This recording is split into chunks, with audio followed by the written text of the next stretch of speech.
It's the Locked On Flyers podcast for Friday, March 21st, your daily dose of Flyers news, analysis, and high quality content that wants to give the Flyers video team a raise and Travis Konechny some sort of curse breaking spell. Makes sense.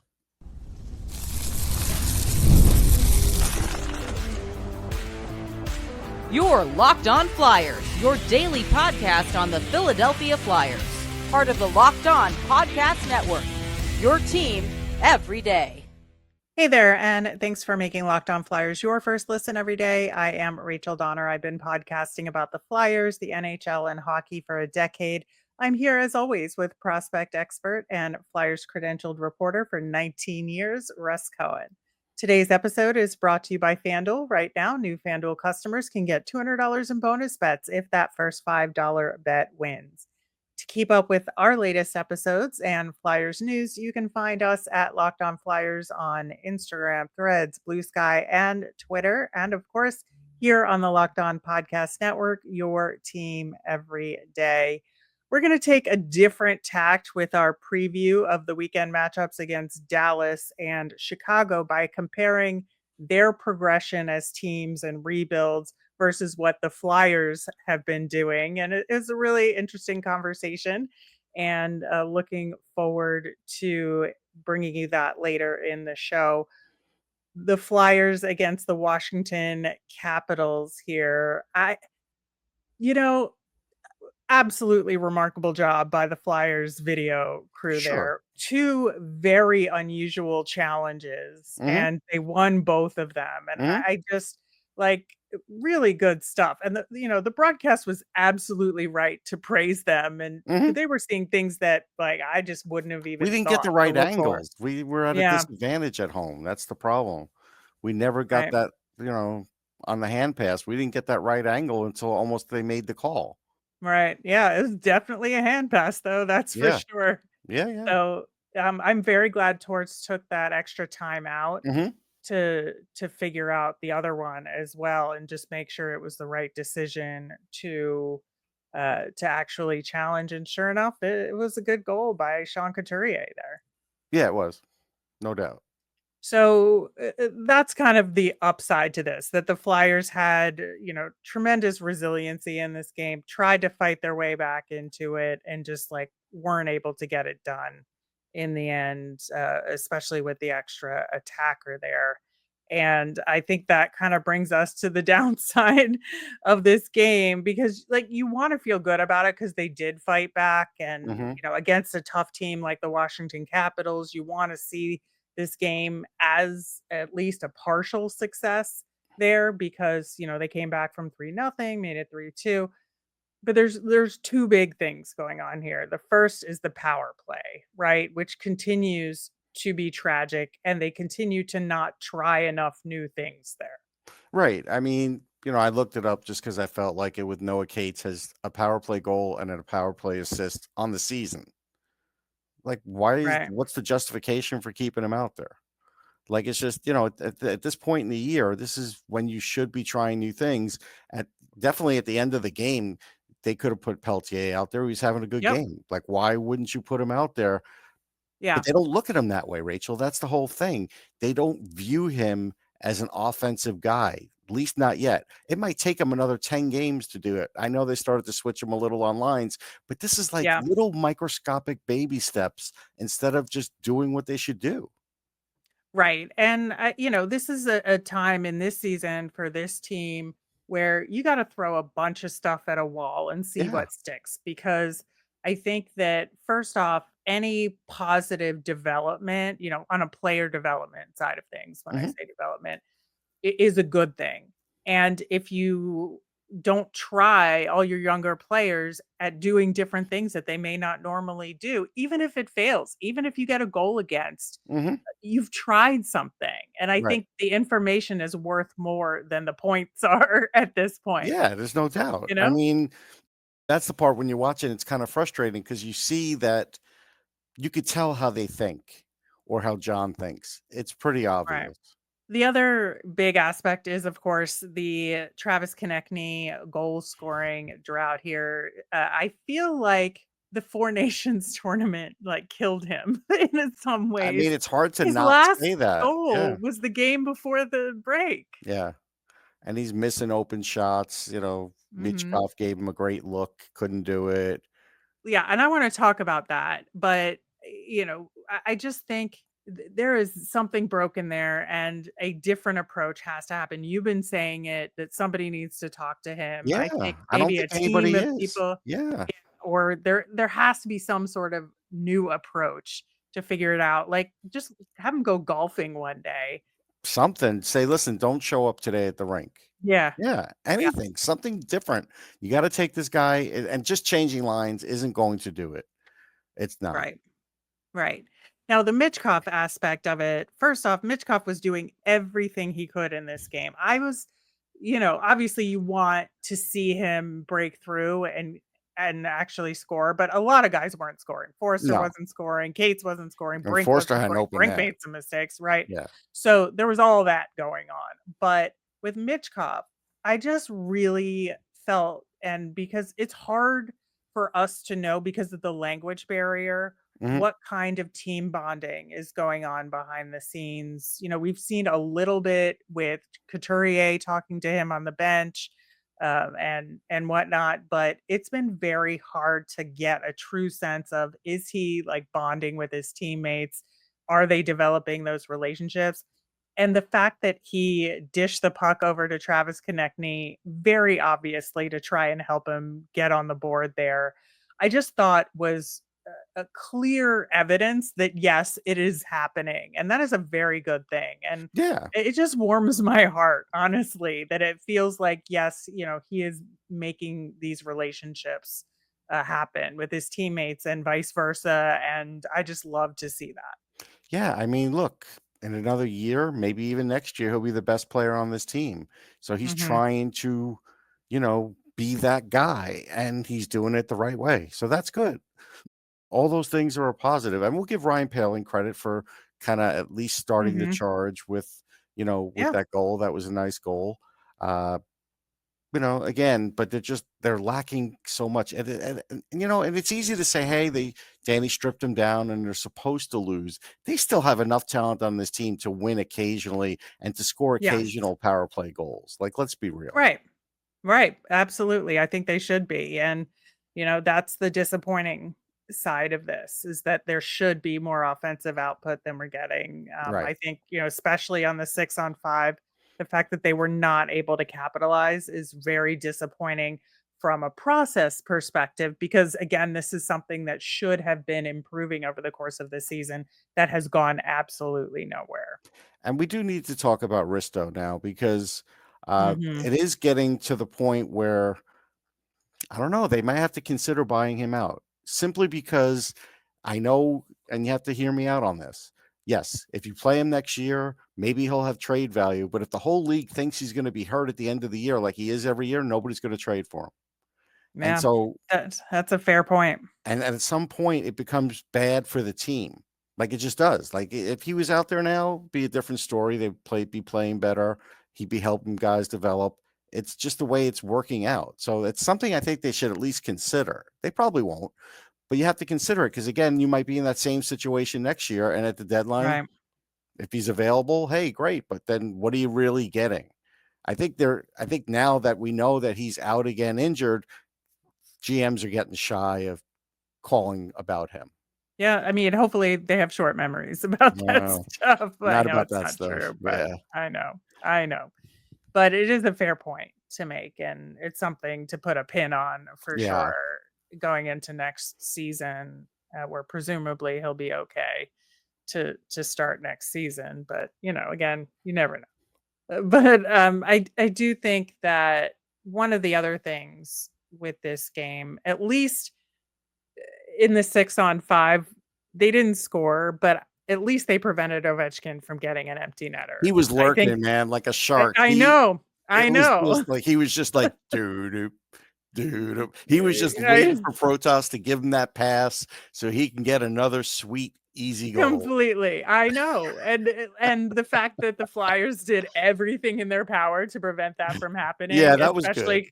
because he give them had credit. scored earlier in the game. I will give the Flyers all the They credit in get the credit for world that. They for definitely that. prevented that, but they Yeah. didn't prevent him from scoring. The interesting thing about that is, and he gets one more goal than Mario now, which is pretty astounding. But he's not going to Okay. catch Crosby. Like, he's not going to catch Crosby, and Crosby's going to play another 3 years probably.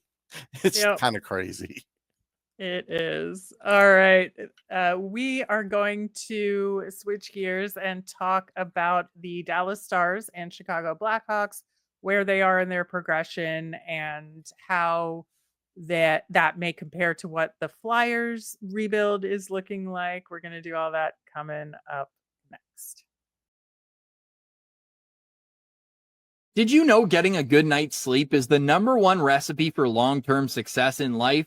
I didn't. It took me way longer to realize than I'd like to admit. It was years of tossing and turning. I was always tired. I never felt like I could live up to my potential, but not anymore. Thanks to Bear Mattress. I used their sleep quiz and I matched with the Elite Hybrid. It's perfect for side sleepers like me. Now I wake up energized. I'm getting deeper sleeps and I'm ready to attack the day. No matter how you sleep, Bear Mattress has a match for you with a focus on recovery, cooling, and pressure relief to upgrade your sleep and improve your overall quality of life. Go to bearmattress.com and use promo code LOCKEDONNHL at checkout for 40% off site-wide. This offer is not available anywhere else. You have to use my promo code on the very last page of checkout to get this discount. That's bearmattress.com and use promo code LOCKEDONNHL for 40% off site-wide. Bearmattress.com,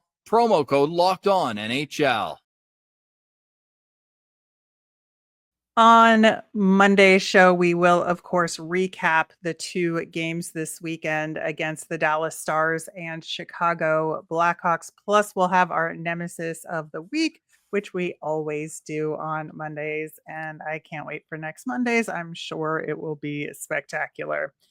Speaking of the Stars and Blackhawks, so the Flyers do face them this weekend, and they're 2 very different teams Mhm. where they are as far as their progress toward potentially getting a Stanley Cup, right? And so instead of kind of doing a line by line exact preview, we thought it would be interesting and I think insightful as far as the Flyers go to look at these 2 teams and say, what have they done to be where they are as it currently stands versus what the Flyers have done over the last decade or so as far as trying to achieve the same goal of winning a Stanley Cup, right? Mhm. So the Dallas Stars up first. Now, they had a pretty significant trade deadline because they are, I would like this close to making a solid run at it, right? And they made Yeah. it to the finals recently. And so there's a lot on the line this season for Dallas. And they made a big splash in getting Mikko Rantanen from Carolina, who had tried to get him from Colorado and that whole mess. And they also in February had acquired Michael Granlund and Cody Ceci from the Sharks. And so they're kind of all in. Plus, they had to supplement a little bit because they have Mira Heiskanen and Tyler Seguin in particular on IR, right? So they Mhm. needed to just shore up those skills and those roles prior to making a playoff run here. And I think, this is a team that's obviously on the precipice of the championship run. Like, what can we learn from this contending team? Well, they didn't make the playoffs in 2016, 2017, and then the following year. And they also did not make the playoffs in 2020, 21, the year after the COVID shortened season. And things were a little wonky then. So that sort of made sense. But then, a couple of years later, they did do very well in the playoffs. But I think, we've always said drafting and developing is your cornerstone Mhm. for building a successful team, right? And then you add pieces around it. That's just the way it goes. And I think Dallas has done a very good job of that, right? Yeah, Dallas is one of the better drafting and developing teams. So a lot of times when it comes down to who did you take or who didn't you take? There are choices. And so, like when we get to talking about Philly, I have two choices that they made that in retrospect you could look at and say, were they the right choices? Even now, even though these guys, some are still developing, some aren't. And sometimes it's a matter of that. And Dallas has made a lot of right choices. Right. And you look at that key draft in 2017, right, which was Hmm. the first of those 2 years that they did not make the playoffs, and that's when they got Heiskanen. Now, I know he's hurt at this particular moment, but still Oh, he's incredible pick, fantastic. right? And he was the pick that was made, if I recall correctly, after Nolan Patrick. Yeah. He was like the third pick in that Yeah, I think he was draft, third. right after Nolan Patrick. So again, 2020 hindsight about Nolan Patrick aside, Yeah, you no, he know, was a terrific player. Like we've been through this. Like, right. But then their other pick that they was ironically from the Chicago Blackhawks that year, that's when they got Jake Ottinger, right. right? So they got an incredible player and then a franchise goaltender that year. And that was what set them up for success, right? Yeah, like, Mark Edwards, who's a buddy of mine from hockeyprospect.com, was huge into Heiskanen. If I was one of these draft guys that listened to just everybody and didn't go with my own belief, I'd have gotten it right on Heiskanen, but he was one of the few. And so was Right. Dallas, because that was the way it was. I didn't go that way because I don't like to do it that way.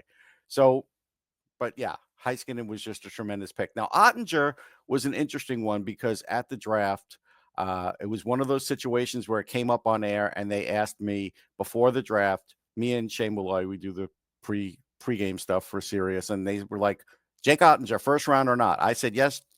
Shane said no. Turns out it was a Uh-huh. yes. And it's Yeah. turned out as a good yes. And we both watched him. We both watched him with BU. He had a nice playoff run and everything. The point about the goalie one is an interesting one because, like, we like Carson Bjarnason. He's a good goalie. But I like Jacob Fowler better. And Jacob Fowler is going to win the Richter Award this year. And he's going to be in the Montreal organization next year, whether he's playing AHL or whatever. And the reason in his draft year, and he called me on day 2 of the draft because he couldn't get a hold of me because he was in a parade. He had just won a USHL championship, Clark Cup, all these things. And he called me day 2 of the draft before it started and said, hey, you want to do the interview? And I said, yes, because I thought he was going in the second round for sure. He went in the third because Right. people didn't like his training methods. Well, okay. Maybe the Flyers didn't either, but he's in shape and he's probably the best goalie in that draft now. And so sometimes it's choices too. And I think like when you're trying to set a team up for success like this, getting your franchise goalie is important. And one could argue, and it has been done many times about the Flyers and bad goaltending luck, right? Mm-hmm. Carter Hart should have been that franchise goaltender. Yes. Is he as good as Jake Ottinger? No. Would he have been good enough to carry a team through a playoff run? 100%. Yes. Right. And it's like there was no way for the Flyers to know that No. what was coming with him. And, could a theoretical Carter Hart, Sam Ersson duo been a very good duo for the Absolutely. Flyers?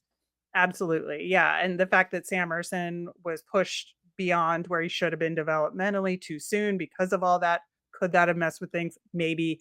We won't know the answer to that for a number of years from now. But that has been a problem for the Flyers. And I think, you look at the Blackhawks on the goaltending side of things here, you have a similar situation years behind Dallas in the progress, right? They just Mm-hmm. got their franchise goaltender at trade deadline, which is Mm-hmm. a hard thing to do. It's a very right? hard thing. I mean, they they walked did it away with doing that because with they gave Spencer Knight. Right, because they gave a contender what they wanted, and Yep. you make a good point on the notes pointing out they're going to be paying Seth Jones for a long time. Oh, But like 8 more years. but this is the price you pay to get this goalie if you believe in him, and I Right. believe in Spencer Knight, especially now that he's over his situation. So that's what you do, and they were able to do it. They were able to figure it out and do it, but you also had to have the piece that Florida was looking for, and they had that. Right. And the Flyers just haven't had the player assets to really Correct. make a big splash like that. They've had the picks because they acquired them, but they have not had the player assets to do that. And that goes back to drafting, right? Right. And so Unless you you wanted to kind of trade Travis Sanheim for that, but he wasn't on the right. market, and that's fine. I get it, but that's the only Yeah. way you were getting that deal done. Right. And then you look at, future picks from Dallas, kind of going back to what they did. And, their 2018 draft was fine, whatever. But 2019, Thomas Harley, he's playing for that team now Mhm. Yeah. and is going to be a very good player. And He's really then good. their 2021 draft, Wyatt Johnson playing for the team now, Logan Stankoven, who they used as the asset to flip for Mhm. Rantanen. So they have just had a very successful management of assets in conjunction with drafting, right? Yeah, one of the best of their picks ever, and I had a chat with one of their scouts about this, took him by surprise, was Esa Lindell, 74th overall. Yep. I wrote about him because I caught on to him late, and I was like, boy, teams should be drafting him in the second round, and they just didn't do it. They hung out in the weeds, and they got him as a 74th overall pick, and he is a bellwether defenseman in this league. Right. Now, I think when you put this all together, what can the Flyers learn from what Dallas has done? Right? Because Dallas never sunk so low that they were in contention for the top one or two or even top three picks for most of the time that they've been drafting. And yet they've managed to find this success. So what's the lesson here? I think the lesson is don't always play it safe.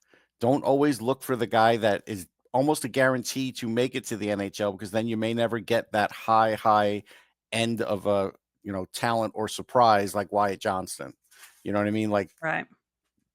you don't get Wyatt Johnston by playing it safe, even though he had an amazing year in the COVID year. But then, it was like, it's COVID year. Everybody was kind of like, all right, who knows what's going on. Right. But yeah, sometimes I think that's the lesson here. Right. And as we've talked about with the Flyers draft this year, even if they use one of those 3 first rounders and one of the 4 second rounders they have to package to do something, they still have enough picks that they can take big swings in this draft. And they need to do that with, I would say, more picks than they might have otherwise. Yeah, I mean, they could take the best goalie in this draft if they want to, based on the picks they have. I They don't could. know. I don't know if that's on the agenda, but it should be, because again, even though you might like what you have and you have guys overseas, you have guys in Canada, you have still goaltending is a weird thing. You got to draft them As every we year. know, Yeah. as we well know. I've always talked about the Rangers drafted a guy before Mike Richter, before Henrik Lundqvist. Same draft, a goalie. Right. All right, we're going to talk more about the Blackhawks and what their rebuild is looking like right now and how the Flyers can or cannot compare themselves to that coming up next. Daylight savings snuck up on us again, and if you're feeling that lost hour of sleep, 5-Hour Energy has your back. The extra sunshine means more time for fun, but sometimes you need a little boost to power through.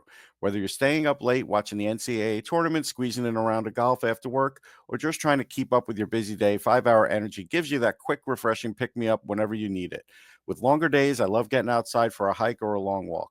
Tropical Burst is my go-to for a quick boost. Head to 5hourenergy.com to find over 15 flavors to choose from, including watermelon, blue raspberry, and peach mango. You could even build your own 12-pack or 24-pack delivered right to your door. Need one now? Grab a 5-Hour Energy shot at your local grocery or convenience store. They're everywhere. Stock up today and stay energized.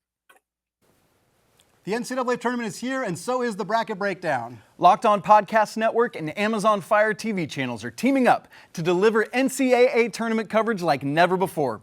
Watch studio shows featuring former players and Locked On's local experts as they guide you through every upset, buzzer beater, and bracket matchup. Stream it all for free on Amazon Fire TV channel. Search Bracket Breakdown to see it all for free. It's your team every day.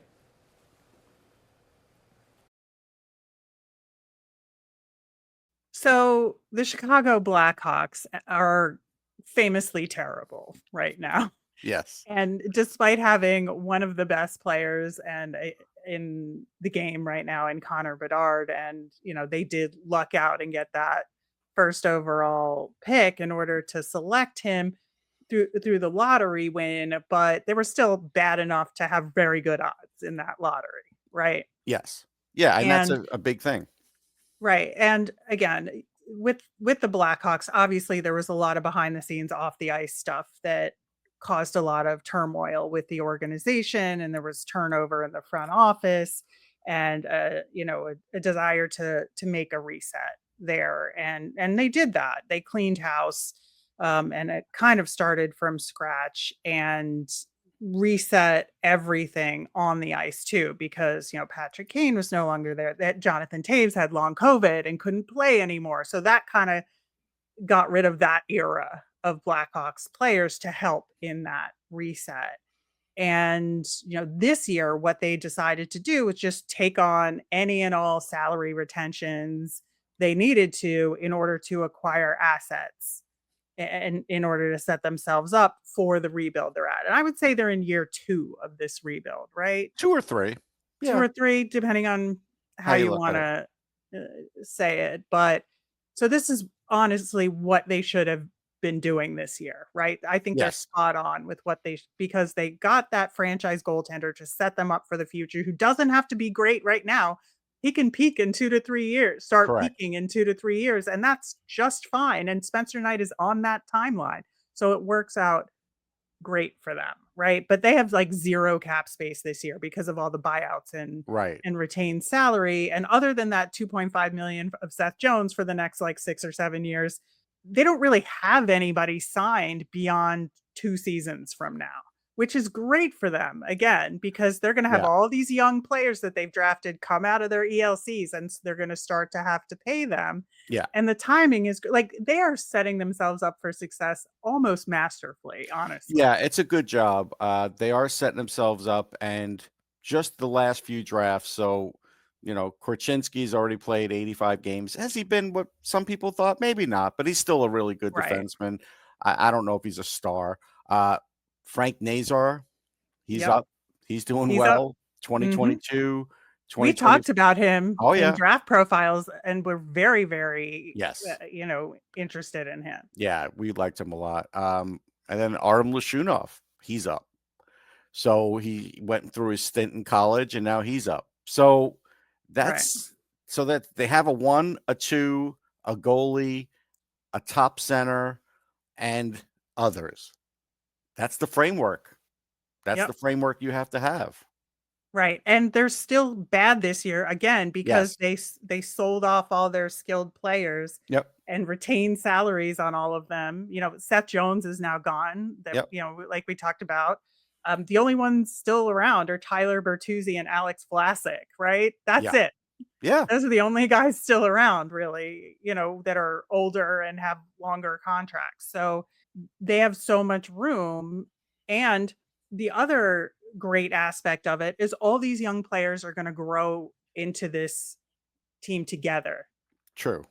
True. The one thing I have to mention, they did send Korchinski down, but he did get 9 games this year. So Yeah. they're really close. All these picks are really close. And yes, I give them credit for this. Again, with both these teams, none of it guarantees you a cup win. But with Dallas, you could see that they're on the precipice. They've gotten really close. They could win it any year. Right. And that's the best you could hope for, even if you don't win. Yeah. And I think, with the Flyers in comparison Mhm. to the Blackhawks here, like I think the biggest complaint about the Flyers in this kind of conversation is that they didn't get bad enough, or they haven't gotten And bad that's enough. fair. Yeah, I do think that's fair. I think some circumstances prevented that from happening in terms of, the Claude Giroux era, because the team was never going to be that bad in the years that it could have gotten that bad, just because of his presence. And there was no way the Flyers were going to trade him until they did, right? Right. It just wasn't something that was a possibility. There were still remnants from the early 2010s team around, I think, a little bit longer. I think it was like when the Wayne Simmons trade happened, that was kind of the beginning of the end in like 2017. Hmm. But again, like I think the decision to get rid of Ron Hextall when his plan had not come to fruition was a choice. Now Yes. you can agree with management and say it was taking too long. I think Mhm. that's a valid opinion to Sure. have, and I actually somewhat agree with it. But when you reset a process that's designed to take a certain amount of time before it has gotten to a point where you can pivot a little bit and not destroy it, that's a choice. And that's what happened in the Chuck Fletcher era. Right. Yeah, they were in that in between stage, and Hmm. now they're not really in the 100% full rebuild stage like the Blackhawks were. They're not. Right. They're sort of in this like middle rebuild stage, like maybe the Rangers did. But we talked about the Rangers' good fortune for a while, like why that sped up. And so far, the Right. Flyers haven't Well, had now that. they're having problems too. And now they're So, having problems because they didn't go through it the full way. And right. so, yeah, it's never a perfect science. But right now, could the Flyers be worse? Yeah, they could be worse right now, but the coach wants to win. Could they play more young players? Yeah, they could at least be playing one more young player and one more young player like Peltier more minutes. Like they could be doing that. These are Right. choices. And I think that, to Danny Briere's credit, I think without saying the words as directly, because I think he also wants to appease John Tortorella and Mhm. allow him to say he wants to win, Right. that Briere is tearing it down to a large degree. I think Somewhat. yeah, I think he's not going all the way, but he's going further than I think maybe we would have expected. But I do think he's trying to appease Tortorella's desire to win and not getting to Blackhawks level of tearing it down. Right. Right. He never got to that. And listen, as a GM, that is your choice, but they Yep. have a strong-willed coach, and there definitely would be a clash, and they've avoided that clash so far.